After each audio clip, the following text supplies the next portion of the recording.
नमस्कार, मैं श्री कृष्ण शास्त्री। आप सभी सनातनियों को मेरा कोटि कोटि नमन और आप सभी को बहुत बहुत शुभकामनाएं करवा चौथ की। और करवा चौथ के पर्व में हम ऐसा कौन सा उपाय करें जो हमारे जीवन की सुख शांति को बढ़ा दे, समृद्धि दे, भाग्य में वृद्धि दे और परस्पर पति पत्नी में प्रीति का आकर्षण केंद्र बनाए। तो चलिए चर्चा करते हैं कि करवा चौथ में कौन सी पूजा कितनी लाभप्रद होती है। तो करवा चौथ का जो व्रत है, यह व्रत चंद्रमा को समर्पण है और धन्वंतरी के वैद्य जी के द्वारा यह अमृत के कलश के को लेकर के यह व्रत रखा गया था। तो अमृत का कलश का तात्पर्य होता है कि आपके जीवन में एक बूंद भी अमृत की पड़ जाने का मतलब होता है कि आपका जीवन अमर हो जाना। तो यदि आप चाहते हैं कि आपका जीवन अमर हो तो इस कली काल में मृत्यु लोक में किसी की भी आयु अमर नहीं है। जिसका जन्म हुआ है उसकी मृत्यु निश्चित है, क्योंकि शास्त्र में इसकी उल्लेख है किस जन्म जन्मांतर में इसका जन्म होता है, उसकी मृत्यु भी निर्धारित उसी समय हो जाती है। परंतु इस मृत्यु लोक में आने के बाद भी यदि सुखों का उपभोग कर लिया तो समझो आप अमर हैं। तो उस अमरता प्राप्त करने के लिए आपको ऐसी कौन सी वस्तुओं की सहायता पड़ती है? जिस पति पत्नी के बीच में परस्पर प्रीति हो, एक दूसरे को समझते हो और हर समय मिठास से जुड़ा हुआ परिवार बना हुआ हो, वही अमर है। कम अवस्था में हम जिस सुखों का उपभोग भरपूर मात्रा में करते हैं, वही हमारे लिए सिद्धांत, वही हमारे लिए अमरता का वर प्रदान करता है।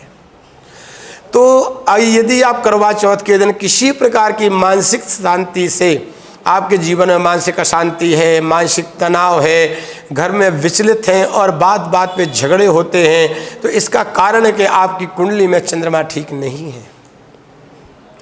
चंद्रमा आपके घर में रुष्ट है, चंद्रमा की शीतलता आपके घर तक नहीं आ रही, क्योंकि जहाँ ज़्यादा क्रोध होता है वहाँ चंद्रमा का स्थान नहीं होता, वहाँ पे सूर्य का स्थान हो जाता है। तो चंद्रमा को समर्पण जो दिन होता है उस दिन हम चंद्रमा की कोई उपासना करते हैं, पूजा पाठ करते हैं, तो उससे हमें धन धान्य की वृद्धि होती है, रिद्धि सिद्धि की प्राप्ति होती है और पति पत्नी में परस्पर प्रीति होती है। तो यदि आप करवा चौथ के दिन पति पत्नी बैठ करके और चंद्रमा का जाप करते हैं, ओम सोम सोमाय नमः, क्योंकि बड़ा ही साधारण मंत्र है और इसे कोई भी जप सकता है। सोम सोमान वगैरह इस मंत्र से लेकर के आप निरंतर जाप करते हैं, 1 माला, 3 माला, 5 माला। आपको बता दूं कि कभी भी हम देवोपासना करते हैं, माला जपते हैं, तो कभी भी हम सम संख्या में नहीं होनी चाहिए, हमेशा हमें विषम संख्या में होना चाहिए। विषम संख्या का तात्पर्य होता है 1, 3, 5, 7, 11। इस संख्या में यदि आप बराबर बने रहेंगे तो आपका कार्य सिद्ध होगा। और चंद्रमा का ध्यान करके और भगवान शिव जी के चरणों में बैठ के यदि आप उपासना करते हैं तो शीघ्र ही आपको इसमें सफलता प्राप्त होगी और बाधा से मुक्ति होगी और पति पत्नी के बीच आने वाली दूरियां बहुत ही परस्पर प्रीति बढ़ाएंगी और ये बाधा से आपको मुक्ति प्राप्त होगी। तो इस तरीके की नाना प्रकार की जानकारियों से जुड़े रहिए हमारे कृष्णा आस्था ज्योतिष परामर्श केंद्र के साथ में, और हमारे चैनल को लाइक और सब्सक्राइब कीजिए। बराबर आपको नाना प्रकार की एक से एक धार्मिक जानकारियाँ प्राप्त हुई, जिसकी वजह से आपके जीवन में सुख शांति समृद्धि हो और भाग्य में वृद्धि हो और आप सुखी समृद्ध जीवन यापन करें। आप सभी को इसके साथ बहुत बहुत शुभकामनाएं।